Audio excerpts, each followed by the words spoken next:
The following is a conversation with Charles Hoskinson, founder of Cardano, co-founder of Ethereum, and a mathematician who's one of the most well-read and knowledgeable people on the technical side of cryptocurrency that I've ever spoken to. Quick mention of our sponsors: Gala Games, Allform, Indeed, ExpressVPN, and Sleep. Check them out in the description to support this podcast.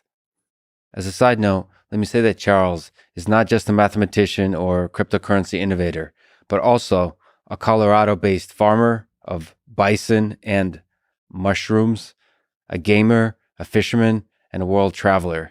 When I asked him if he has a nice professional picture of himself, he sent me a picture of him in Mongolia with a hawk on his shoulder, meeting the Mongolian president.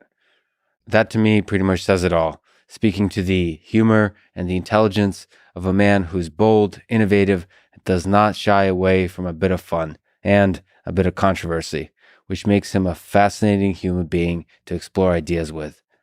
I do want to say, in terms of ideas, that at least to me, cryptocurrency is much bigger than just a way for a few Americans to make a quick buck through meme-driven speculation. It is technology that enables freedom from oppression, from suffering in the world, because money is power. Mongolia, for example, was a reminder of that for me. Next day, after talking with Charles, I spoke with Wyoming Park, who's a North Korean defector and who spent time in Mongolia, as many defectors do, in her and their escape from North Korea. Her story, the story of North Korea, the story of atrocities throughout the 20th century committed by Hitler, Stalin, and others, is a reminder that the world is full of darkness, but it is also full of beauty and love, and it is a world worth fighting for in every way we know how. This is the Lex Friedman Podcast, and here is my conversation with Charles Hoskinson. Let's start with a fun question. If we're living in a simulation, what programming language do you think it's written in? And maybe from a software engineering perspective, what do you think are some of the design principles that it operates under? You know, there are a lot of really lovely papers, like one came out of MSR, The Autodidactic Universe. Did you have a chance to see that? Oh, you got to read it. It's like April of 2021. It's just brand new. But basically the idea is that the universe is like some sort of giant self-learning system that can self-evolve, almost like Gnomic. And then you got Wolfram running around saying, hey, we can come up with these like very simple rules and we can reconstruct all of reality at some arbitrary point.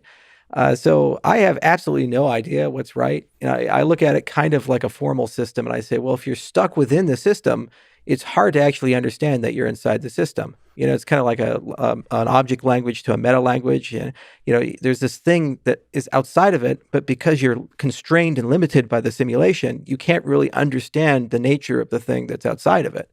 It's almost like Minecraft. You can build these redstone computers within Minecraft and simulate and emulate things within it, but you really can't go outside of that environment. The people outside of it can formally prove that it's correct or whatever, but the creatures inside of the system can't hope to perfectly understand it and prove something about it. Well, also the question is, it's a computation question. You know, does P equal NP? Because you'd have to be able to emulate all of these. How long will it take? Yeah, exactly. And so I have no clue what type of language it would have to look like, but it would probably not be anything we're used to at the moment. It'd have to be something else, and we'd have to have some more fundamental resolution of the relationship of these formal systems and how they get extended.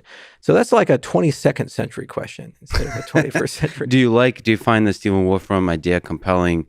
It's a very different way of programming, which is you set some rules, you set some initial conditions, and let it run and see what happens. Yeah, and it's not a new concept. I mean, like the Santa Fe Institute's been doing that for a long time, and you can use it for economic modeling, and you can show that in certain cases, there's this concept of simple rules evolving into a complex system is somewhat more predictive than trying to build a complex top-down model for things.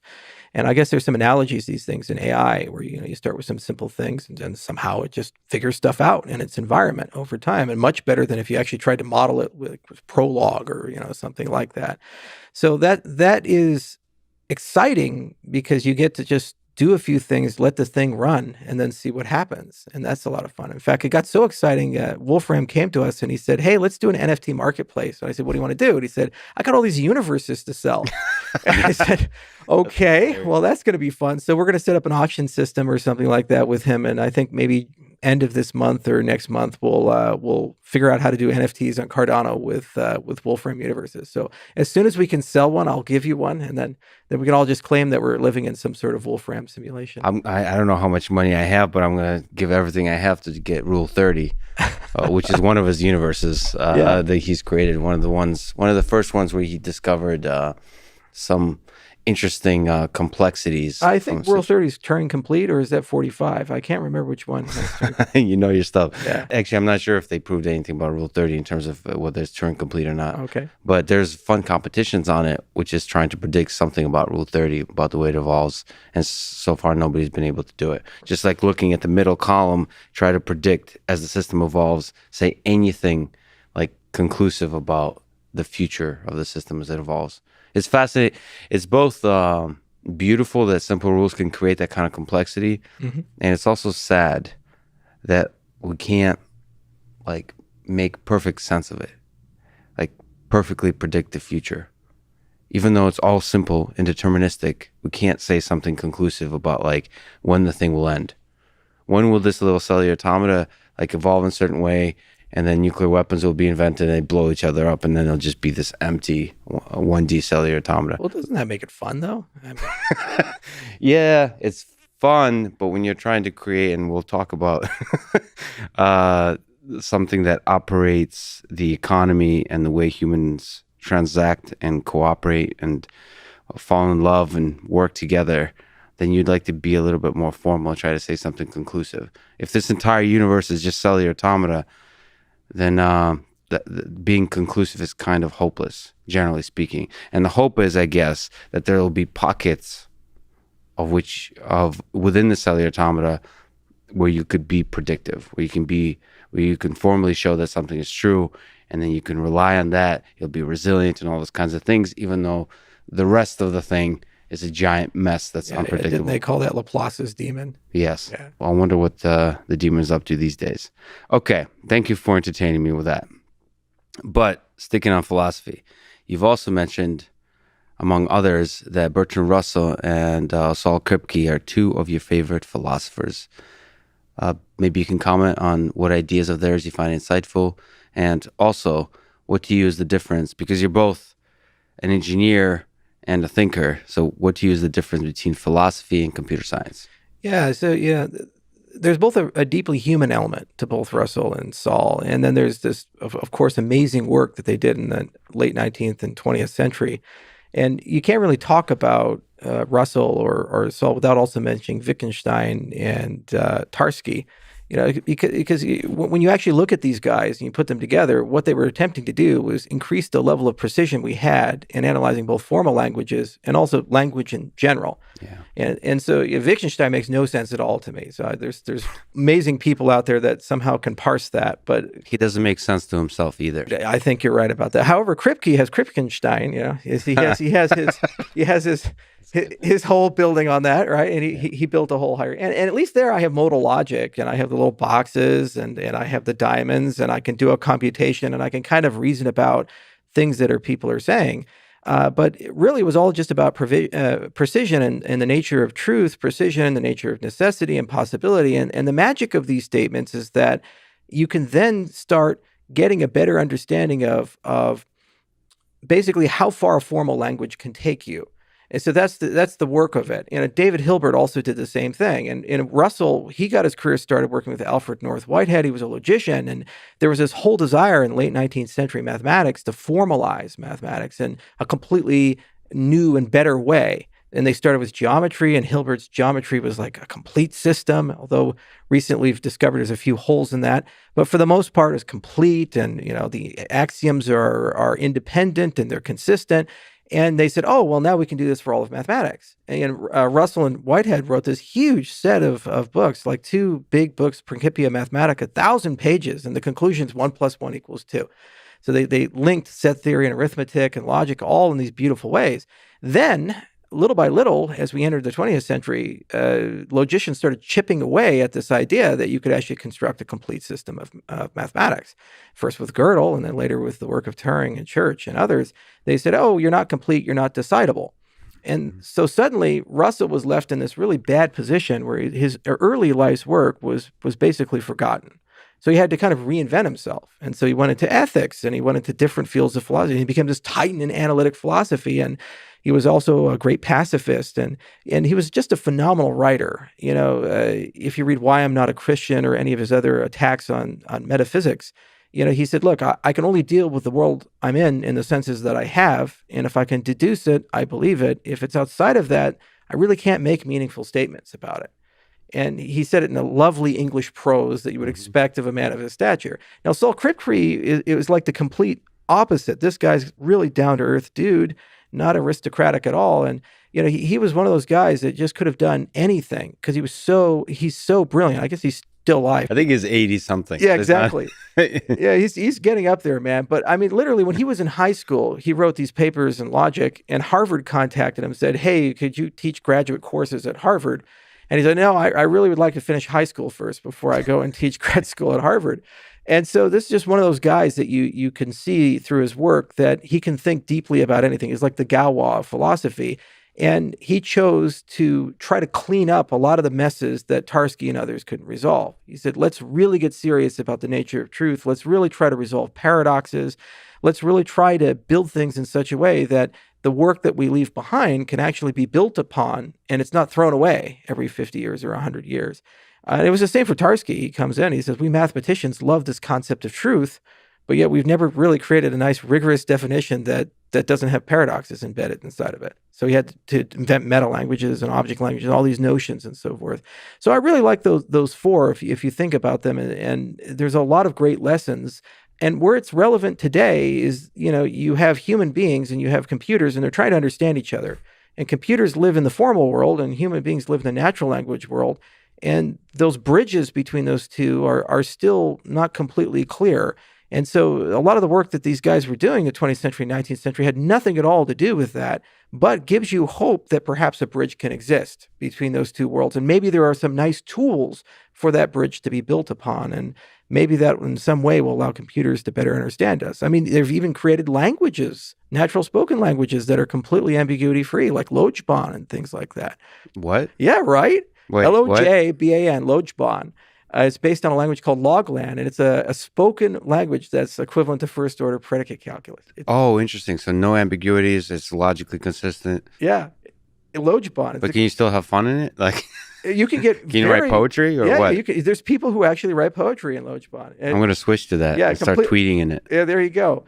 So there's a lot there, and they're just fun to study and think about. And unfortunately, if you go down that rabbit hole, you'll spend way too much time, and there's diminishing returns. Now, the second question you asked was one on theoretical computer science to, I guess, engineering. Philosophy. No. So first step, you said humans and computers. Right. So theoretical computer science is theory of the computer, and philosophy is the theory of the human. And then we can dissect different stuff about the computer. But in terms of these two worlds of the theory of the human, which is philosophy, and the theory of the computer, which is computer science, what do you think is the difference? Like, as we try to bridge that gap, as you mentioned, what is going to be the biggest challenge? Like, can we formalize love? Can we formalize music, art, poetry, all that kind of stuff? Or is that a human nonsense that we need to get rid of? No, I don't think it's human nonsense at all. I mean, there's even attempts to create algorithmically generated music. And, the question is love just strictly a chemical phenomena? Or is there something like metaphysical about it or transcendent of some sort of formal system? I mean, computer science is just saying, hey, we have this notion of computing. We have this brain that we've constructed, this formal system that we've built. And given that we have it, what can we do with it? And so some people worry about the roots of the tree of knowledge, the great Yggdrasil of computer science. They worry about the roots and say, how far can we grow them? And let's keep adding these new models of computation. And other people worry about the trunk of the tree, and some people worry about the leaves of the tree. And the more advanced the field gets, the closer and closer it gets to the people who constructed it, us. We have better image processing. We have better ways of handling speech to text, and we have better ways of computers kind of understanding the intent of what a human being is saying. And then the question is, well, how will a computer understand love or poetry or music? Well, it'll understand it the same way we understand it. You have to get a computer to grow up to a point where it can learn the way we learn or as close to it as possible. Then you just expose it to the things that we were exposed with. And then at some point, the computer will start creating things. So the question is, well, how do you quantify creativity? And I have no clue about that. But you make it into an NFT and see how much it sells for. That's one way. Yeah. But basically, yeah, there's so much of it is subjective. And that's a fascinating whole area of that I'm fascinated with is human-robot interaction is how do we create compelling experiences that are subjectively compelling, whether it's art or just two humans talking or two humans interacting in some kind of way to maximize the richness of the subjective experience. And I think that could be an optimization problem that could be solved. We're solving it all the time. Right. Human civilization is constantly trying to impress each other. When we're younger, trying to get laid. Right. Whatever, fall in love, impress your boss at work by all the awesome stuff you do. I mean, we're trying to optimize that problem that's purely, for the most part, is subjective. Right. Did you ever watch Blade Runner 2049? Yes. Yeah. Did you remember the whole relationship between Joy and Kay?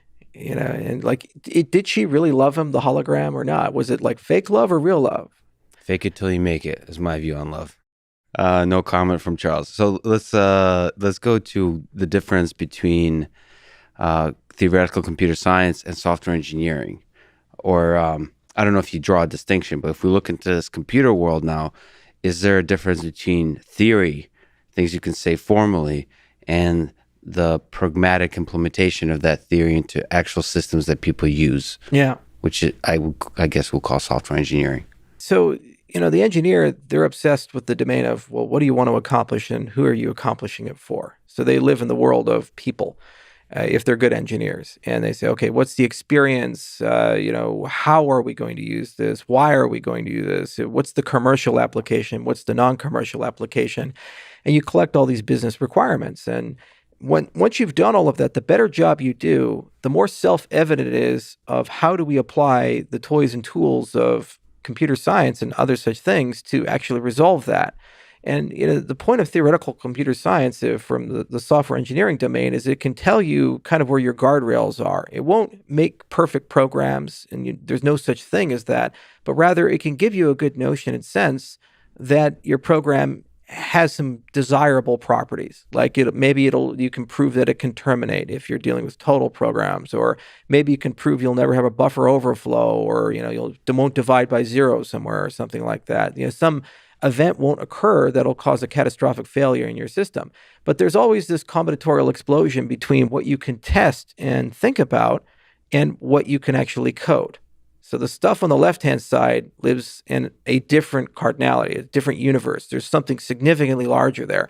And the tools on the right-hand side, we have property-based testing and these SAT solvers. We have all this great stuff here in formal methods land and computer science theory land, but there's only a small subset of things that they actually give you good answers about. So the balance of the two things is basically saying, well, what do you care about and what are you okay throwing away? That's the art of engineering and building these types of things. So, cryptocurrencies, we deal with these complex distributed systems that have cryptography and game theory and Byzantine actors. So the balance there is saying, okay, what can't fail in that system? Mm-hmm. And that's the kind of stuff that you want to apply as heavy a tool set as you can, because when that stuff fails, you either have the loss of billions of dollars, privacy, or potentially even life, depending on how these systems get adopted. But then other things, what can fail? Is it okay if the block doesn't get made, every now and then? Is it okay if your latency goes up or your network suddenly becomes asynchronous and, you disconnect from it and you have to restart the computer or something like that? That's probably okay. It's an inconvenience and burden to the user. And if you actually try to chase that tail, you'll end up spending 10 years chasing phantoms and ghosts. And meanwhile, the whole world moves on. So it's really figuring out those balance of the two. And what's really beautiful is that the formal methods tools have gotten so much better over the last 20 years in particular, mostly because of incredibly high investments from Microsoft and Google and big universities, because these guys are building these gargantuan systems. If you look at the Googleplex or what Amazon has or others, and they have so much value, so many users, so many things going on, and no person can keep that in their head. And so you're talking about systems may have 10 million lines of code, 15 million lines of code, millions of nodes connecting, faulty processes happening all the time, hackers breaking in on a regular basis. So when you're trying to model all of that, trying to ask yourself, what formal guarantees and properties can I get to simplify this system as much as possible? So instead of the applications of formal methods slowing you down, in many cases, it actually massively reduces your debugging time and your ability to find where errors occur. In some cases, you can't find where errors occur inside these massive concurrent systems. And you say, well, where are cryptocurrencies going? We're talking about just the same thing, but we're talking about a much more hostile operating environment, where instead of it running in a pristine data center in California somewhere, it's running on your cell phone. It's running on your mom's phone. It's running your dad's phone. It's running on, some computer in Mongolia that may have good internet on Tuesday, but not any other day. So when you live in that kind of environment, you really do need to think carefully about a whole new class of protocols.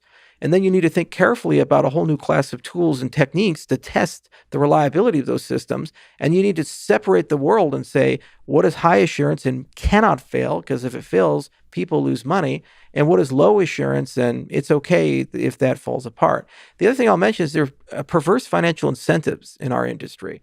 Because the reality is when something blows up, the people who built those things that blow up usually get paid up front. So what they're focusing on is time to market, speed to market, and getting tokens out and getting them liquid. And then people come in, they buy it, but if there's a nascent bug in some DeFi protocol, it'll probably be discovered 6 months later or something like that. It blows up, who suffers? The users. The people that created that already got paid. Exactly. That's why you pay the guy who makes the brake software for your train last. And you make sure he rides the train every day. So that you're basically describing the complexity of a distributed system that's fundamentally game theoretic, and like if we think about turtles all the way down, it's humans all the way down. I mean, you at the very bottom is still human nature. Is there something you can say formally about human nature to try? You said you can't. There's certain parts of the system that can't fail. Some people talk about nuclear war in that same kind of way, that there's this game theoretic construction of mutually assured destruction. That rhymes. See, I'm a poet. That system can't fail because we're going to blow everyone up. But you can't formally say for sure it's not going to fail. Right. So like you're basically trying to chase, like statistically reduce the probability that these particular critical aspects will fail. And then you test, I guess, by deploying in the real world at small scale, right, to see where things go wrong. Yeah, it's a great question. And, the problem with game theory and mechanism design is that you can develop this concept of a rational actor. And I don't think in my life I've ever met a rational actor. There's a rational actor on Tuesday, but, any other day of the week, who the hell knows? And there's even, I think there was a book, Freakonomics, and there's a few of these things where it just shows again and again where people behave in ways that are against their best interest. So then you have these protocol designers and they say, well, we need an honest majority for this thing to work. And they say, oh, okay, well, we'll create this incentive model and rational actors will behave with that incentive model. And I say, well, the individual won't do that, but the firm, the government, the entity will.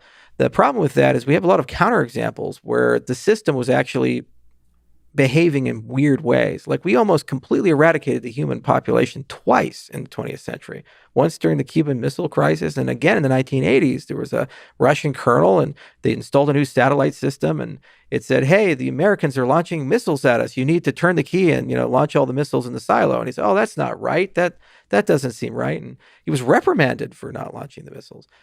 So in both cases, a single person stood against the systems of superpowers between us and nuclear annihilation. So in general, we're really bad at building these types of things. So what you look for instead is say, can the system be self-correcting? It's not about avoiding a problem. It's more about, can the problem be resolved? And that's how nature engineers things. It gives you an immune system. It gives you the ability to heal. If a rainforest has a fire or some catastrophic event, the ecosystem will find a way to patch things up. So it's a better question of how do you align the incentives over the long term of a system where all the actors within this system, when an event occurs that disrupts it, have an incentive to push it back into a healthy, productive, useful state, which is going back kind of to that complexity theory stuff that we began with, and a little bit about, how do you handle modern economics? Like, for example, we knew this coming into the COVID crisis that there would be catastrophic economic disruption throughout the entire world. In the developed world, it was print lots of money and hope to God it works. In the developing world, is try not to starve to death. Over 100 million people were pushed into acute starvation, so acute hunger. It's a terrible situation. But every economist knew we were going into that. So the question is, how do you restart the system? How do you realign the system and so forth, and make sure that it doesn't collapse at some point? So it's an imperfect, inexact science, and that's actually one of the things that makes our industry so much fun. Is that these are kind of like micro experiments for the macro. In years past, you never got a chance to experiment with monetary policy. I mean, it's like every 20 years, 30 years, they'd have some conference, usually in a cool island like Jamaica, and be like, okay, let's go talk about monetary policy and like amend the Bretton Woods Agreement. And these would be nation states, invitation only. And now you have over 8,000 cryptocurrencies floating around, all with their own monetary policy and their rules. And it's very Darwinian. A lot are dying, some are succeeding. Anomalies happen like Dogecoin. And you say, God, is this temporary? Is this permanent? Why doesn't this horrible thing die? And then other things you think would be absolutely successful and just take off and be in the top 10 don't really get as much traction. Like Algorand is a great example of that. I mean, Silvio, he's an incredibly bright guy. Every time I go to MIT, we have dinner, and his work is legendary, and it's just beautiful and elegant. And he literally has all the people. He went and hired Tal Robin, and she gutted IBM Research, and Craig Gentry, the guy who did homomorphic encryption under Dan Bonet's there. There's all these amazing people on that team, and they have money and the VCs. So you'd say, okay, that's a contender. Mm-hmm. But if you look at market adoption, Ethereum Classic sometimes is above it, mm-hmm. and other things are above it. So and then there's this weird Darwinian evolution produced Dogecoin organism that's just like stomping all around. Evolution doesn't make sense. Exactly, but maybe we're the problem, not evolution. Because the market's the market, and you can scream and cry and pout and stamp your foot and say this makes no sense, but that's the way the world works. There's plenty of mountain climbers that didn't want gravity to apply to them, and it's the same situation here. There's plenty of people in these marketplaces that had the best of intentions, the best team, the best technology, and for whatever reason, they didn't get that adoption. So the question isn't the local, it should be the long term. And will the system over time converge to a state that actually is useful and meaningful to society and actually solve problems for it? And that's what we try to figure out is, how do we perturb these things in a way to kind of push them in that direction? So before we go into this fascinating Darwinian evolution of cryptocurrencies, let me ask you sort of a basic programming question. There's a fascinating aspect to your work with Cardano that you use Haskell as to build the infrastructure. But even stepping back more, looking at this landscape, another place where Darwinian evolution operates, looking at this landscape of programming languages. You as an engineer, you as a philosopher, both, what programming languages do you think are interesting? And more practically, what programming languages, if you were to advise like students today, should they learn? Yeah, so there's the pedagogy of learning how to program and to express the theory of computer science. Like you have to learn how to write algorithms, you have to learn what data structures are, you have to be able to do analysis of these things. And that probably I think the debate is over. Python is probably the best language, or JavaScript to get started with, because they're very useful. The libraries are amazing. There's just tons of online materials. Even MIT is now teaching their introduction to computer science in Python. And they used to do Lisp. I mean, these guys were hardcore. I still love Lisp. Oh man, it's great. These are your father's parentheses. They're elegant weapons from a time long ago. But that's a great starting point. And it's not about falling in love with a language. It's just falling in love with computing. It's about falling in love with having a dialogue with a computer and thinking about, well, how would I solve that? How would I interact with that? What does this need to look like? Functional programming is what we've chosen to use for Cardano, mostly because we're living in the academic world. We've written 105 papers. And the problem is you have to translate that work into code. And the gap between an imperative language like a C++ or C and these academic rigorous papers is extremely large. Mm-hmm. And so there's going to be a lot of semantical ambiguity between those two. And what I mean by that is that you might end up implementing a wrong thing. You might think that what you've built is the paper, but the computer's not going to tell you that because the paper is written in prose and maybe typed up in LaTeX or something, but there's no proof chain, evidence chain that you can show that there's no ambiguity. When you look at a functional language, you're a little closer to math. And so as a consequence, the translation of the papers that we spent so damn long writing and writing proofs about and so forth to code is much smaller. Now, the downside is these functional languages tend to be a bit more academic, and they tend to have not necessarily the best Windows support, and the libraries aren't so good. And also, they tend to be a little slower when compared as a whole on average to languages like C, for example. So it's really a question of, okay, what are you designing for version 1? Are you designing for performance, and are you designing for developer accessibility? Or are you designing for correctness, and are you designing for a high fidelity representation of the protocol? Okay, so Haskell was chosen as kind of the version 1 because we knew that the kinds of people who think about that are also the kinds of people that would have an easy time reading a paper like Ouroboros and working their way through all of this. And they would do a pretty good job writing a formal specification and then translating that into running code. Then once you have that, you have a blueprint that you can actually reason about, maintain. And if you really wanted to, you could then turn that into a Rust code base or into a Java code base. Going the other way around would be, kind of pointless and counterproductive. The other side of it is that Haskell code or functional code tends to be significantly more concise. And I actually have a real life example of that. So if you take a look at Mantis, we implemented a full Ethereum node in Scala. It's only about 14 or 15,000 lines of code. And you compare that with like C++ Bitcoin, I think that's 120, 150,000 lines of code. So it's almost 10 times smaller. And so less code, less to read. And you tend to read code significantly more than you would write code. So it's always an advantage for maintenance, understandability, documentation, and other sort of things when you have more concise code bases. And also it's a lot easier for you to apply stronger tools to a functional code base, like static analysis or property-based testing or these types of things than an imperative code base. But the thing is, it's almost like a religion. It's like or language. It's like saying what's French versus Russian versus English. Everybody has their adherents. They say, oh, well, they have the best poetry here. Or, Russian, yeah, wins. There you go. Always or Russian. Everybody has their favorite tools and their favorite languages. But it just comes down to what problems are you trying to solve and what problem domain do you live in. If you're inventing new protocols based on science, you're going to take the time to write a paper, go through the peer review process, as you've done personally. You know how hard it can be to get into a conference and go through that and get your ass kicked. Then you also have to apply the exact same level of care to the engineering side in terms of the implementation of that, or else you will make a mistake, and that mistake will probably be an exploit in the system that destroys the security properties of the system.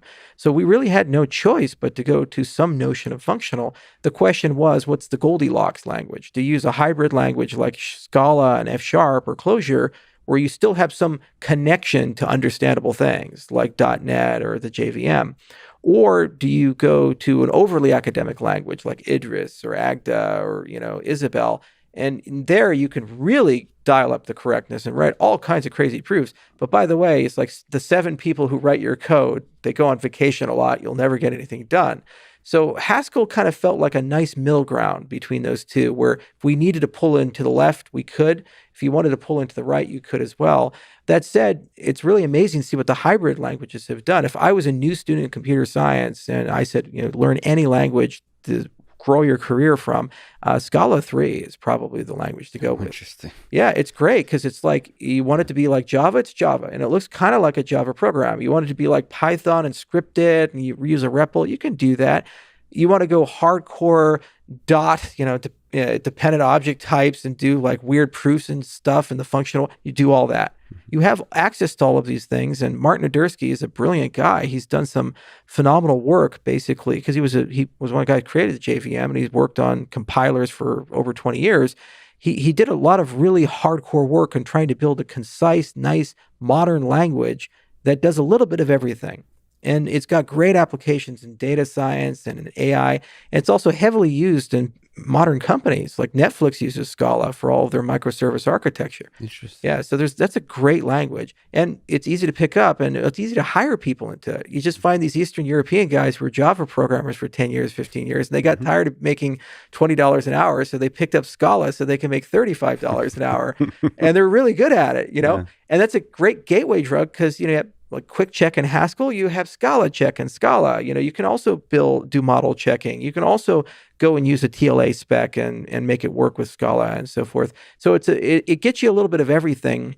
And, you can then move around that entire design space in a beautiful way.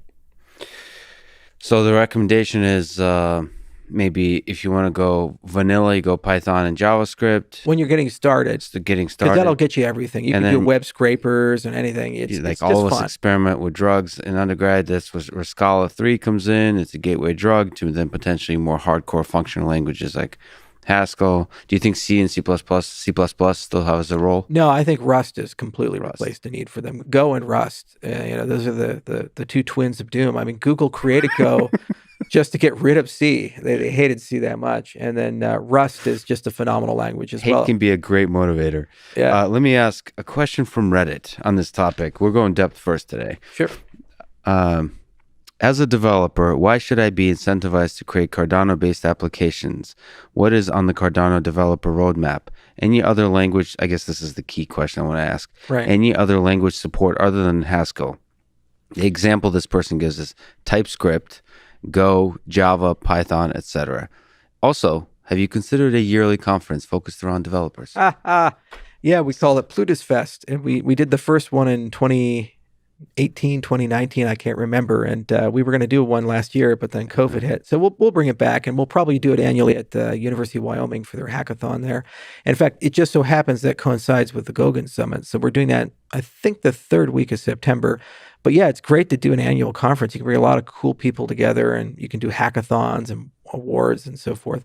But to the question in particular, Plutus is like any other language. Plutus Core, you can compile things into it. So it's entirely possible to write a Scala to Plutus Core compiler or a TypeScript compiler or something like that. But, I'm a big believer of separation of concerns, and we don't live in a single chain model anymore. So, you have a situation where you probably want to have different execution environments and different chains. So you have different virtual machines there. And that's why we work so closely with the University of Illinois, Urbana-Champaign, Grigori Roshu's team at Runtime Verification. What they did is they said, let's start with something very familiar, LLVM, which has been around for a really long time. And they happen to have created it there with Apple. And let's take that and translate that into the blockchain space. Okay, then once you have it, then it's very easy to modify compilers of standard languages like the C's and C++ and other such things that do compile to LLVM already and have them run there. So that's a different execution model than what we tried to build for Plutus, which focuses on correctness. Okay, so then all you have to really do is say, can both of these models coexist within the same ecosystem? Because then you kind of, and I did a video, it was called like the island, the ocean, the pond. And the basic idea was say, you have an island where everything's perfect. Calypso lives there. Life is great. People feed you grapes every day, but maybe you can't do everything on the island, and the ocean's big. It has everything, but the ocean's got sea monsters and sharks and Bodie McBoatface and, all kinds of crazy stuff, right? So that's what Yella is about. It's basically this bring LLVM into our world. And at some point in the next 3 to 5 year time horizon, we can bring modern programming languages in, but they're going to come in with all their flaws and their warts and their problems. And then the pond was the idea of the Ethereum virtual machine. There's some network effect around it, and there's some great tooling that's materialized and evolved. And it's not clear if that's the standard yet, or if like MySpace or BlackBerry or all of these other things, it'll fade away. Well, if it becomes the standard, okay, don't fight nature, just support it. And the same thing that gives you the ability to bolt on the LLVM will also give you the ability to bolt on the EVM. And they can run with their own models, and they're encapsulated, bulkheaded, separated systems, but you can move ADA, applications, information between those two systems. Mm-hmm. And so your main chain will always stay somewhat conservative and have the minimum viable amount of expressiveness required on it to do all kinds of interesting things, and also for interoperability, be able to talk to all kinds of interesting things. But it's not trying to be everything to everyone. Mm-hmm. There's never going to be an ice cream store in the island. You'll have the grapes and the beautiful women, but no ice cream. Now you're just like distracting me with the ice cream. So because we'll throw around a bunch of terms for the record, what is Plutus? So Plutus is a programming language. It's kind of a DSL that we built on top of Haskell. And basically, we wrote it after spending about 3 years thinking about all smart contracts. We were trying to figure out, like, what is the ideal language to express a smart contract? And then we started thinking, well, what is a smart contract? Is it the whole application, or is it just like a submodule within an application? And usually it's the latter more than the former. You can build a self-contained program like a script, but usually what's happening is you'll have it like a video game, let's say World of Warcraft or something like that. You say, hey, maybe I want to actually create gold in World of Warcraft that's actually a currency, Okay, so I'm going to issue a token. Well, and then maybe I want to create some mechanics behind how people are going to trade that amongst each other. So that would be like a smart contract layer and issue an asset. So you have this centralized server running and proprietary software controlled by a single company, but then you've opened your application up to a broader world. And what you've done now is added a blockchain layer, and the blockchain handles the accounting of that asset and the spending policy of that stuff. So that is a much smaller program than what Blizzard is doing with World of Warcraft. So the point of Plutus was, let's create a language where you can write these small to mid-sized programs and have a high degree of confidence that they behave with correctness, and also they give you deterministic results on the consumption of resources. You can run things locally and you actually understand what it costs to run, and that doesn't change when you deploy it on the system. If you dial up the expressiveness of the system, and like Ethereum does in these big mutable account systems, the problem is you have to have global state, so whatever you test locally doesn't actually necessarily translate to what you've deployed. Okay, so we spent a long time asking, like, where's the Goldilocks zone? Bitcoin script was too restrictive, and every single time Satoshi tried to dial it up, it led to mega problems. Like, there was a beautiful thing called the value overflow incident in 2010, which led to the creation of billions of Bitcoin. They had to quickly clean that up and sweep it under the rug and pretend like it didn't exist. But that was mostly because of an issue with how the scripting language was implemented. And when you look at Ethereum, it's like this Pyrrhic game of stomping down these skirmishers, where every update there's something they have to change or tune, and then it's not clear how you shard such a model. So we said, let's build something that's in the middle of this, and that's what Plutus basically is. And it's really designed to play very nicely with off-chain infrastructure as much as on-chain infrastructure. So you can look at all those different examples, whether it's Wolfram wants to auction off their universes, or Blizzard wants to issue an in-game currency, or you're Uber and you want to start putting peer-to-peer dynamics inside your system. You're going to gracefully connect to that on-chain code, and it's very clear how those two things connect together. Just so happens Haskell's really good for this. They have template Haskell, and it makes it very easy to embed domain-specific languages, and it makes it very easy to wire your Haskell code onto off-chain infrastructure. So in the future, you'll be able to have your off-chain run in Node or the Java virtual machine or a .NET application, and there'll just be this beautiful interface, and then it can talk to all your on-chain code, and that's written in that DSL, and you have a high degree of assurance that it's right. Is there like a hello world program in Plutus that reveals the beauty of this balance that you're referring to? Sort of simple but not too simple, the Einstein idea? Yeah. So we did do our first Hello World program actually today, because we I heard about this. Yeah. But there you'd want to have the whole round trip. So you'd like to have an interaction, and I think a video game would probably show it the best. Like if we could re-implement CryptoKitties or something like that on it, and you have this off-chain infrastructure, and you have your GUI in your front end, it's running on your phone or a browser, and most of that lives off-chain. But your CryptoKitties, they'd live on the blockchain.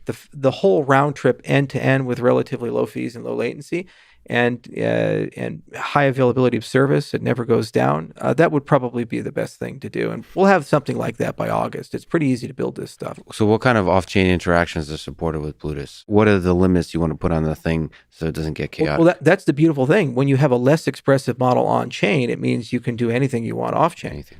So you started talking about smart contracts, but let's zoom back out and ask the big question here is, what is a blockchain and what is a cryptocurrency? So a blockchain is just a ledger, and really it has three nice properties. You're time-stamped, you're immutable, and auditable, either in a global or a local sense. And so there's all kinds of things mankind has invented where it's really important that when you put some information down, it doesn't change and other people can see it, and that you know when it was put down. For example, a property ledger. So when you buy land or you have rights associated with land, like mineral rights or water rights or these things, you'd like to transitively see how does it go from Alice to Bob to Charlie to Jim and so forth, and what was the state of these things as they were transitioning? So how much did they pay? When did it occur, et cetera, the metadata that follows that.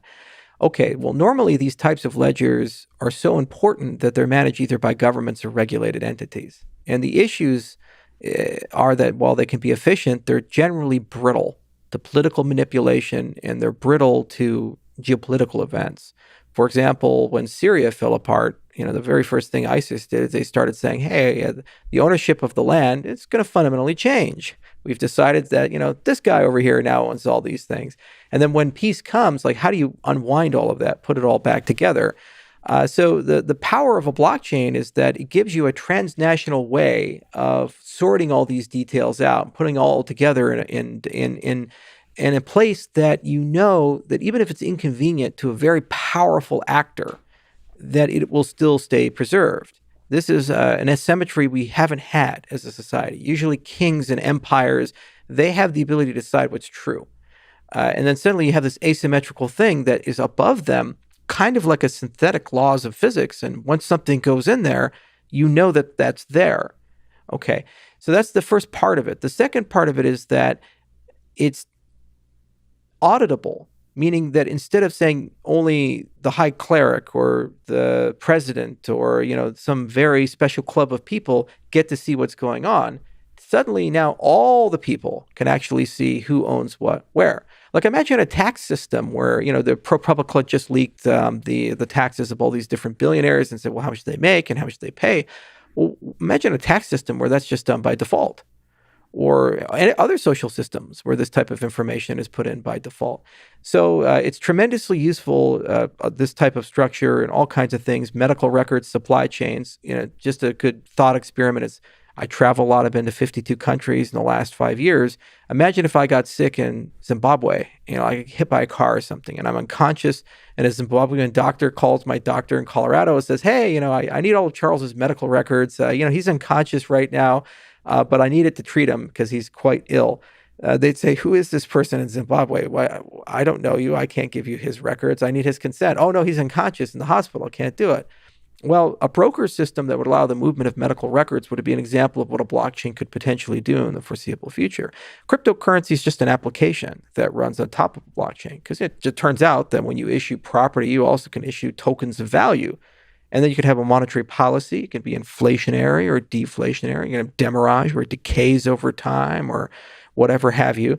And the very same mechanics that would ensure your property records are secure, your medical record access is secure, could also be applied for the ownership of the cryptocurrency. And again, you can either be completely transparent and everybody can see what everybody owns, and that's what Bitcoin does, or you can be as opaque as you seek to be. That's what Zcash basically attempts to do. It says, hey, let's keep these things as private as possible. But they have relatively the same mechanics in terms of those properties of auditability and timestamping and immutability. Things won't be reversed. That people aren't going to manipulate the timestamps, and you can audit at least enough to know that the ownership is right. But if you think about physics and the universe has figured out a way to update the ledger of physics in a way where like a lot of people can be updating it and it stays consistent. Is there something you can say about the task of updating the ledger when a bunch of people are trying to do it or a bunch of entities are trying to do it? Well, yeah, that's the whole point of a consensus algorithm. So whatever ledger you're running, there has to be some mechanism to decide who's in charge. And that's what proof of work does and proof of stake does and all these other systems. And you break them down to basically 3 steps. And so we'll use Eve for kind of step number 1. Hi, Eve. How you doing? And we're going to use Wally for step number 2. And I need the monkey. Give me the monkey. What's the monkey's name? Daisy. Daisy the monkey. Okay. I like Daisy. Daisy is a very confused monkey. It's pondering its own mortality. Right. And so anyway, the first step is all about basically deciding who's in charge for that moment. So blockchain is just a sequence of events. The heart has to beat. The metronome has to click. So somebody has to be in charge. And so generally you have this notion of a resource. So there's some pool of resource out there, and it can be a token. And in that case, it's a plutocratic system. And that's what proof of stake does. Or it can be computation, but there can be other resources. But computation is what proof of work does. And so you make so many hashes, and then eventually somebody wins. And that person who wins is now the person who basically gets to decide the order of transactions and put them all together from their perspective in the system. Then once that person wins, they'll make the block. That's step 2. And after it's made, transmit it, and it gets validated and accepted. So actually, it's quite fortuitous you have the magnifying glass, because at this stage, people are trying to decide, is what I'm looking at correct or not? Now, there are other ways to potentially conceive of this, but this particular model gives you a kind of a way of thinking of all consensus algorithms in one setting. You can be Algorand, you can be a classic BFT protocol, you can be Paxos, you can be Raft, you can be proof of work, you can be proof of stake. It's always the same idea. You have to find someone or some group to be in charge. They'll reach a consensus on order. They have to then do some work, change the state of the system, update it, and then the network has to accept that that's valid. So even if this process works well, this side will say, oh, you created a Bitcoin out of thin air. You're not allowed to do that. So that's rejected. Mm-hmm. Okay, so there's checks and balances and guards all the way through. There's a meta question of fairness in all of this. Okay, so the proof of work people, they're kind of a cult, and they say that this is the only truth, and everything out here, any other resource is not legitimate or valid. And there's not a lot of evidence to that, but that's what they believe. The proof of stake people, the downside and weakness they have is it's a plutocratic model. The more ownership of the system you have, the more control you have over that system. And it suffers from the same thing the shareholder models suffer from, whereas you may maximize short-term gain over the long-term viability of the system. So a really cool question is, can you build systems that are multi-resource? So instead of just pulling from one resource to select who wins, this 25% of the time and maybe this 25%, you can do that. In fact, the cryptocurrency space did that a long time ago. There was a cryptocurrency called Peercoin in 2011, and it was a hybrid proof of work, proof of stake. So some of the blocks were made with the token ownership distribution, and some of the blocks were made with proof of work. But you could keep adding. You could put in like, hey, I want hard disk in my thing. You can put permacoin in or something like that. So create incentive for hard drives. And then you could say, oh, no, I want to do like a human system, like a proof of merit. Oh my God, now we're up to 4. And you just keep adding. Mm-hmm. And each of these pools will have different adherents and actors. And then you can actually balance out the whole thing. So as opposed to having one cult, you have many cults. Exactly. And they argue. And the cults argue with each other. And we call that a government. By the way, not all cults are bad. Physics is a cult too. And it's sometimes bad. It's honest, at least. Nature is a cult. Yes. Nature is metal. Yeah, Check out the Instagram. So that's really the crux of it. You have a ledger, and the ledger is just all about saying, hey, we need to put some stuff in here. And once it's put in here, you can't turn it back. And you know when it was put in, and everybody can see it, or some group can see it.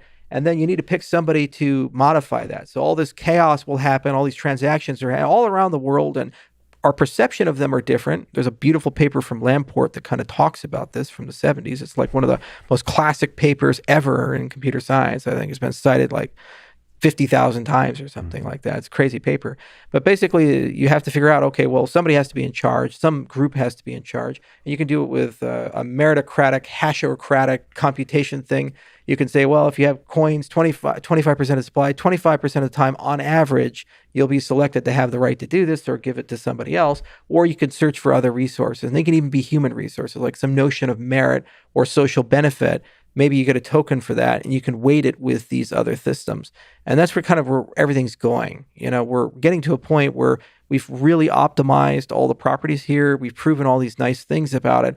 And there's a lot of competition to basically build like the perfect proof of stake system, whether you're Polkadot or Algorand or any of these other guys.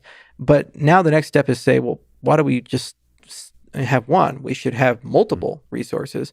And the point is each of these has different trade-off profiles. And so they balance each other, and you end up building a much more resilient system. So it's not winner take all with one particular demand. Okay, so there's a million questions that spring up right there. But first, linger on this topic and say, what is proof of work? What is proof of stake? Just zooming in on each of those. And what are the differences? Okay, so they all have the same three properties of pick someone in charge, do something, and validate it. The difference is that the picking mechanism for proof of work is you have to solve a puzzle. So it's basically like buying lottery tickets, and you can buy a certain amount every second with your computing devices. And some of them are ASIC resistant, so you run them on like a laptop or a GPU. And some of them are specialized hardware that you have to either manufacture or buy from someone who sells it to you. And that's just how many tickets per second you can get. And eventually you hit those magic numbers. And when you do, it means you have the right to make the block. And generally you bundle the block making with the proof of work system. Now you can do this looking for a single, or you can do this to actually shard it and look for multiple block makers at the same time. So there are sharded proof of work protocols, like Prism is an example of that. And actually, Ethereum got started this way with Spectre and Ghost and Phantom, the Avi Zahar's work and Yonatan Lipinski. But the basic idea is you pick some collection of people, they make some collection of things, and there's some way to sort it all out, serialize it, and prevent double spends. Great.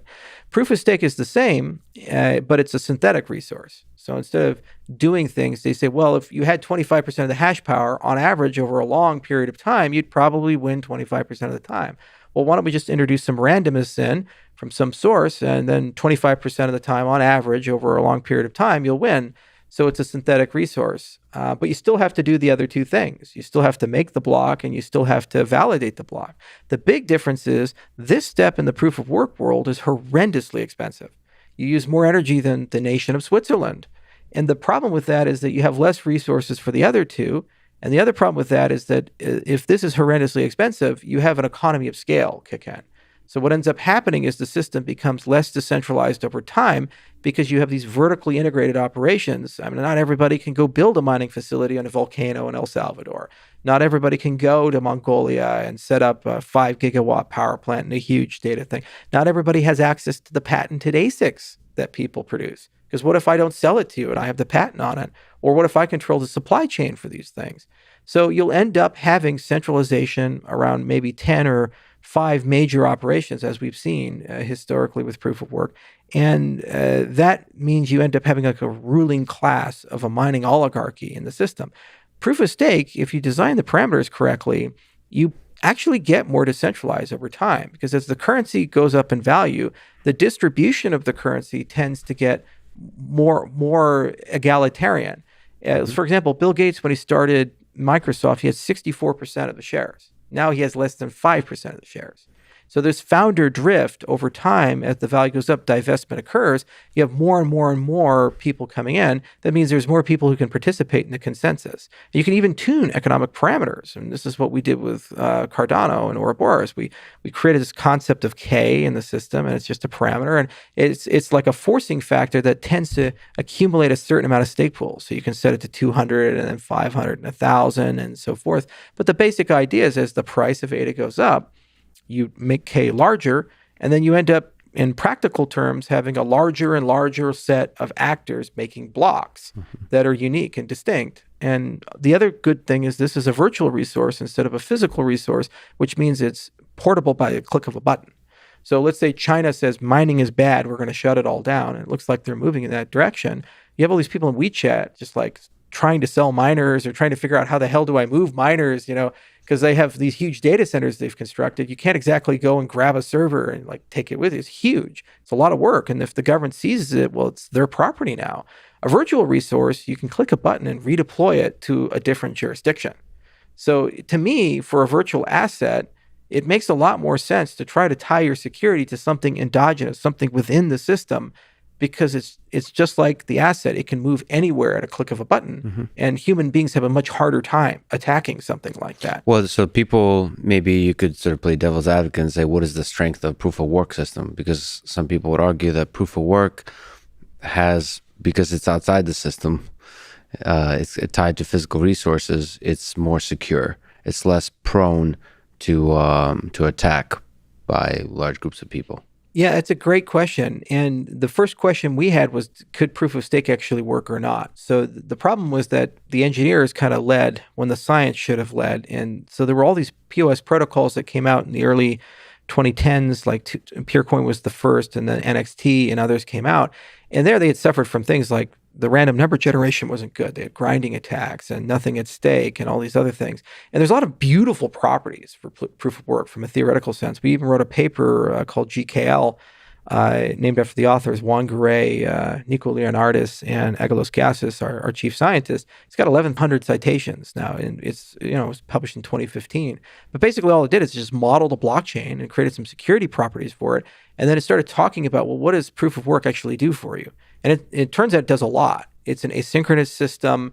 You can bootstrap from Genesis. So if Eve joins the network and Wally joins the network and Daisy join the network, then you give them some different chains, like 5 or 10 different chains, they can run a calculation and they will always pick the longest chain, the heaviest chain inside the system. That's a great property of proof of work. Until we published Ouroboros Genesis in 2018, you actually needed to solve that in proof of stake with a trusted checkpoint. So some actor had to be observing, watching the whole thing and creating checkpoints. And then when new people joined in, they would only be able to distinguish between a chain based upon a checkpoint telling them that.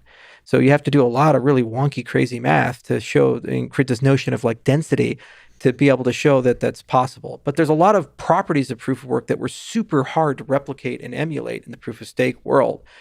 Macaulay kind of revolutionized the whole VRFs thing. There was a group out of Cornell that talked about better network conditions. They wrote a paper called Sleepy. We did Genesis. We also did the very first proofly secure protocol, but that was 6 years of work and like 12 papers. And it's still not done. There's still a few polishing things that have to be cleaned up, because this is a physical resource and there's something there. But there's a flaw to proof of work that is a little problematic. It's a winner-take-all type of a system. So maximalism is kind of philosophically and computationally built into it. Let's say you have 2 proof of work systems and they have roughly the same market cap and hash rate, and they use the same algorithm. Then the problem is if the miner comes in, and let's say the miner has enough resources to have 51%, for any of these chains, they actually have a perverse incentive to come and destroy one chain and short sell the asset. It's called a Goldfinger attack, and then to go mine the other asset, because they're not bound to that asset. They're not loyal to it. And they can make just as much profit mining this as they can make mining the other system. And the markets allow them to profit from the destruction of a system. So that's something that proof of stake doesn't suffer from, because the only way you can participate in a proof of stake system is you have to actually own equity and you have to have ownership in that system. So if you go and destroy Daisy's chain, it would just be a net loss for the most part, unless you have really messed up markets or something like that. So there's always trade-offs and all these things. And this is why I like this concept of going 1 to N and having multiple resources, because why not have proof of work and proof of stake together if the proof of work is useful, not wasted computation? And why not add other things like create incentives for network relay? Right now, there's no incentives in the system for you to run peer-to-peer nodes and share data. Right now, it's not a problem, but if you're running like Amazon Web Services level of bandwidth, it could cost you like $5,000 a month in bandwidth just to run a full node or something like that. No one would do it. So then your system will centralize along the weakest link, whether it be the storage layer, the computation layer, or the network layer of the system. So if you can incentivize the resources differently, then you'll be in a beautiful position where you end up having a resilient system that pays its own bills. So how does Cardano solve the consensus problem? Do you tend to eventually wanting to solve it in the hybrid approach of proof of stake and proof of work? Yeah, this was a philosophical difference between Vitalik and myself. The problem with the people on the Ethereum side is they're really bright. And these really bright people, what they do is they try to do everything all at once because they're really, really smart. And they keep going until they run up against the wall. And they realize the problem's a lot harder. If you're more experienced, and that's why we brought in proper academics like Agalos and others, because they'd been beaten up through life. Agalos worked with David Chaum and these others. It's really hard to work with those guys. And they'd already been humiliated and yelled at and had chalk thrown at them and all that stuff. And so they were humble enough to say, I'm not smart enough to solve the big problem. So don't even try. What you do is you decompose it and you say, okay, what's the first problem to solve in a chain of problems that you can compose your way up to a working system? And once you get far enough along, you have something that's pretty good. And then you have an obvious path forward of how do you iterate and improve that system. That's why we started with GKL 15, because it was just saying, we don't know what a fucking blockchain is. This is what is this thing, right? What's the security properties of this stuff? Like, what do we really mean? Then we did Ouroboros Classic, the original Ouroboros protocol in 2017. And that protocol was like a synchronous system, and it assumed the nodes were always on. And it worked, but it was useless because that's not real life. Then Proust came out, and then suddenly we relaxed things. These are all, by the way, names for consensus algorithms. Yeah, papers that we published, and they were all peer-reviewed. Like GKL was Eurocrypt. That's a very hard conference to get into, and Ouroboros Classic was crypto, and Proust was Eurocrypt, and Genesis was CCS. So basically, every step of the way was first an academic validation that there was some merit to the work that was done. Second, it solved a particular class of problems, either showing the feasibility of the entire problem. Because when I said, well, let's do the model first, because let's see if we can do an FLP thing. Let's see if we can get a possibility theorem. That's great because you're done. It's like, those short math papers were like, I found a counterexample. It's like, oh, okay, this whole thing is falling apart because you have a 2-line proof. Thank you. So that's what we were looking for in the beginning of the agenda was, let's either prove it's possible in a straw man case or show that there exists an impossibility result, in which case we can just abandon the entire inquiry. Proof of stake is impossible. And then once you've gotten past that threshold, it goes from theory to practicality. What actual network conditions are you looking at? Are you okay with living with an external clock, or do you want to build time from within? How are you generating random numbers, et cetera, et cetera? And every step of the way, each paper, you're solving one particular class of problems. With Prism, it said, probably shouldn't know ahead of time who Eve is. You probably shouldn't know who's making those blocks. That should be something you know after the fact. But if you know ahead of time, you can attack them, you can DDoS them, you cause all kinds of problems.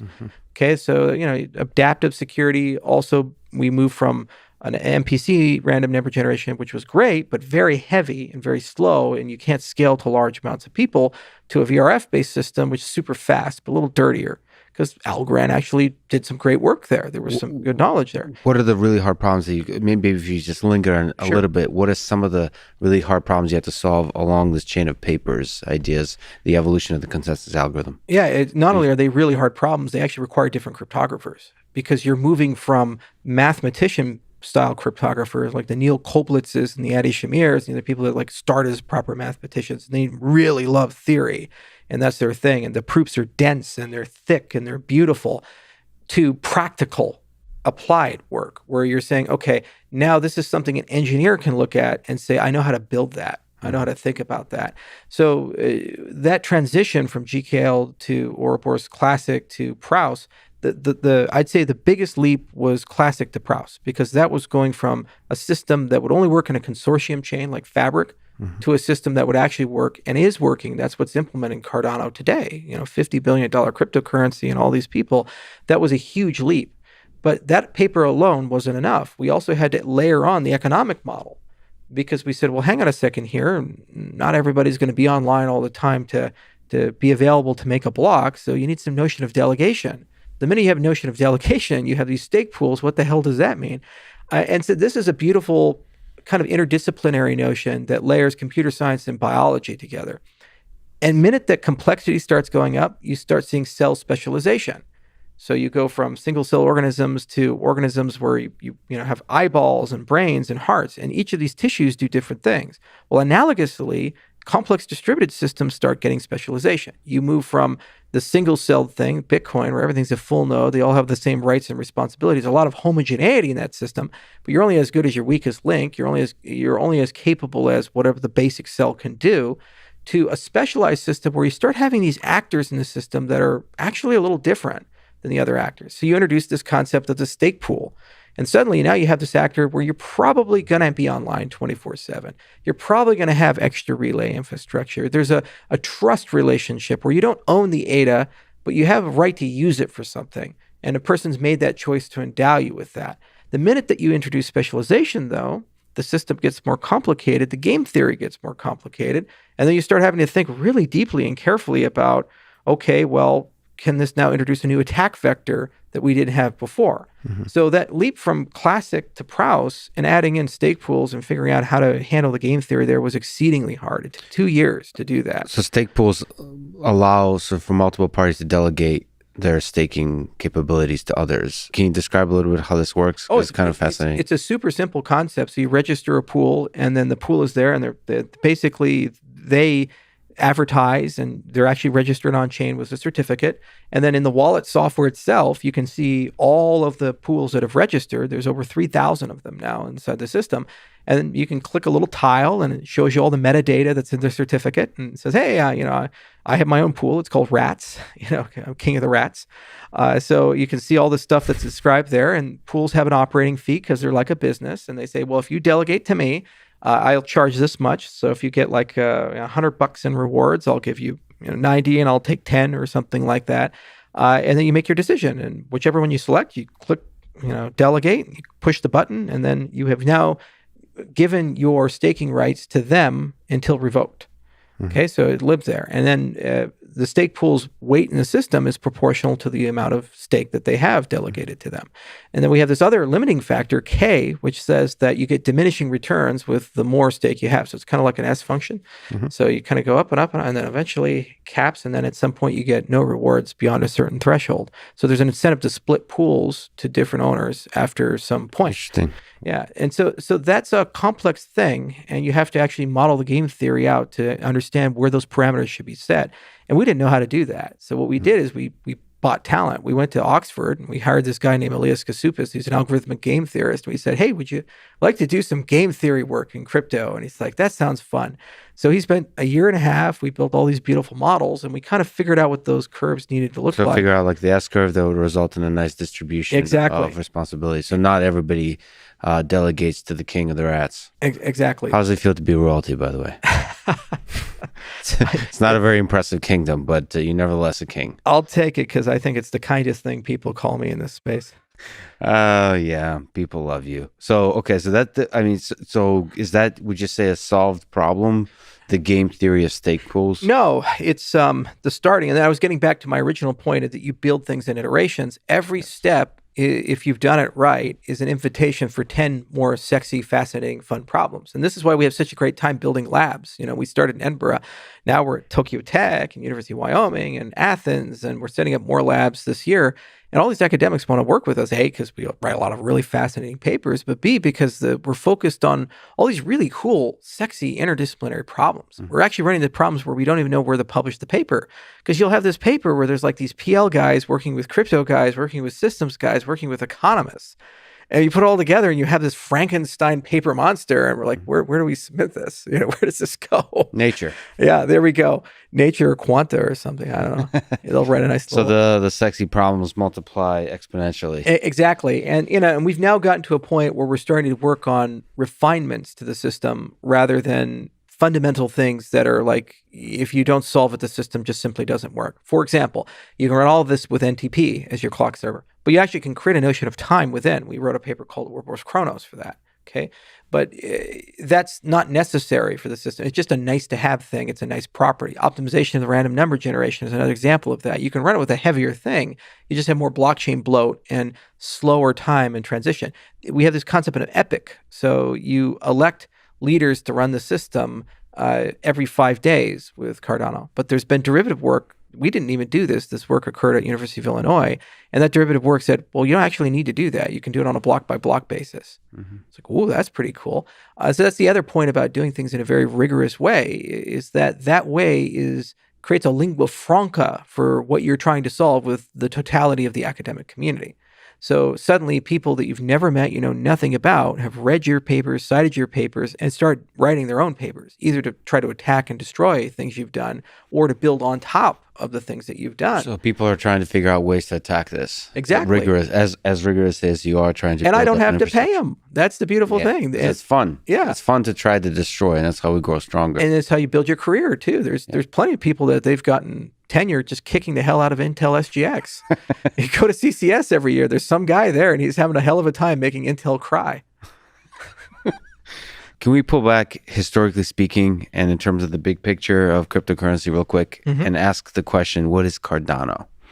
We started talking about already the consensus algorithm Cardano takes, but maybe when you look at the history books, you know, sort of Hitchhiker's Guide to the Galaxy and Cardano will have one sentence. What's that one sentence going to be? And in general, what's like the vision in the context of the history of cryptocurrency? You have like this whiteboard overview video that you talk about the 3 generations of cryptocurrency, where Cardano is the 3rd. So that's like 5 different questions way of asking the exact same thing. You can answer however the hell you want. I always term Cardano as like a FOSS, a financial operating system, and nobody likes it, and everybody picks on me for using that term. But basically, the idea is that the world runs on systems, especially the financial world. You have the BIS and SWIFT and all this other stuff, and these protocols allow you to move value around and represent things like identity and allow you to express yourself in some way. And those protocols, for the most part, work well for people in rich countries, and they don't work so well for people who aren't in rich countries. And so the point of what we do, or at least what I do and what my company does, is we think a lot about how do we build a universal protocol that does all the stuff the legacy system has, but just does it better, faster, and cheaper for everybody in the world. And everybody has equal access to it. So it's the people's protocol. You have a situation where the guy in Senegal has the same access that I do, or Bill Gates does, or someone else who's kind of higher on the spectrum of wealth and power. And so that is what we seek to achieve. But then the question is, well, is Cardano the solution? Is that thing? And the answer is no, because you need a lot more evolution. You need decades of evolution to kind of work your way there. And in many ways, the work is never quite done, but it's better than what came before. Why? Because you have a realization that first, the control of the system needs to be more balanced and nuanced, and it needs to be more democratic. So there's this sustainability component of like who's in charge and how do you pay for things. Well, the system can print its own money, so it always has the ability to have a budget. Okay, so there's a treasury idea. And then there's a voting thing. Well, the same things that allow you to move money around allow you to represent votes. So you can do e-voting with the type of system. Okay. And, if you played Nomic in the 1980s or Peter Superfan or any of these things, you can build a self-evolving system. You can actually create a game where the rules can be voted on and changed in the game itself. Mm-hmm. Great. Okay. So that exists there. And then you say, okay, well, but this thing still has to touch the legacy world. There has to be cash in and cash out and these types of things. So there's this interoperability thing. You need a Wi-Fi or a Bluetooth moment for the industry because nothing understands each other right now. There are all these chains that are blind, deaf, and dumb to each other. And then there's this thing that it has to work at a huge scale, like billions of people. And we've done that, but we've done that with large multinational trillion-dollar companies with centralized infrastructure. We've never really done that with one master protocol that somehow does it for everyone. The closest approximation is probably BitTorrent. And it's a cool protocol, but it doesn't have all the oomph necessary to do something like this. So Cardano is just our first approximation. And like any good system, we wanted it to be self-evolving. So once you get the philosophy out of where's the target of what do you want to do, then you build a community. Now it's over 1 million people strong, and that community keeps growing, and they keep pushing the system in that particular direction. And what's nice about it is if you build the right philosophy within the system, it doesn't need founders. This is the great lesson of Satoshi. It doesn't need founders to be able to get there. So, if you look at the academic side, that's very decentralized. We have more than 30 different contributors for the 105 papers, and that set keeps growing. Within the next 5 years, it'll probably be 200, 300, 400 different scientists from all across the world, some from Russia and some from India, some from China and some from Japan and America and Africa and South America. And the faces change, the languages change, the cultures change, but the process stays the same. And that is a permanent organ within what we have constructed as a system. And it's the same situation entering marketplaces. Like we entered Ethiopia. What are we doing there? We have 5 million people in Ethiopia. We're getting them digital identity, and we're dragging that digital identity into the system because that's the most fundamental thing of a financial operating system. You need to know who people are in order to be able to do business with them, give them credit, be able to give them economic agency instead of thing. But once they're there, they're going to grow up with that system. They're going to deploy applications on that system. They're going to build on that system. They're going to use it every day for getting a loan or payments and so forth. And if they have pain points, what they're going to do is evolve that system to be able to mitigate and manage those particular pain points to a point where the system is competitive for it. So my job is we have this tagline in our company, cascading disruption. My job is to be the first domino, just kind of knock it over and watch the cascade. And it kind of blows and blows and blows out until eventually, it gets to where we need to go. And what I was trying to think about with Cardano was, how do you build the minimum viable set of tools and social processes that once we push the domino, the system will just evolve to a point where eventually it can grow to fill that need, not out of charity, but out of self-interest. Right. People want things better, faster, cheaper. People want to have economic agency, especially when they lack it. Nobody wants to grow up in a world where they're unbanked and they have no access to marketplaces. They're going to seek it. Look at M-Pesa. It's the great example of that, like cell phone minutes. They're using it as a currency. So that's where we're at. And I say a few more years, I think we'll have that right minimum viable set of dynamics inside the system. And then it's inevitable, in my view, that it'll kind of grow and consume and become this concept. And what's really cool is there's competition in the systems and concepts. So China is trying to do the same thing. They're saying, how do we de-dollarize the world and create a digital yuan? So they have a very top-down notion of how to apply this technology and bring it in. And they even have an identity system they're building in parallel called social credit. We have an identity system, Atala Prism, that we're putting in. Ours is bottom up, and you own your own identity. Social credit, you have no idea. You just have a number, and some computer's giving it to you. But they're both trying to do the exact same thing. And it's going to be this clash of cultures at some point between the open fosses and the top-down authoritarian fosses, and probably some Hegelian dialectic action will happen. And we'll create, some sort of somewhat closed, somewhat authoritarian, libertarian utopia. Yeah, no, most likely it would be AIs battling in the space of fosses. So I really like this idea of financial operating system, but the letter F, so financial, is this just a basic mechanism with which you can have social interaction, therefore, or all kinds of interactions, therefore have an identity? Like, is F essential to this? Yeah, because that's how people care. You need resources to survive. And, finances is kind of like this field of managing your resources in an intelligent way. And you could call it SoFi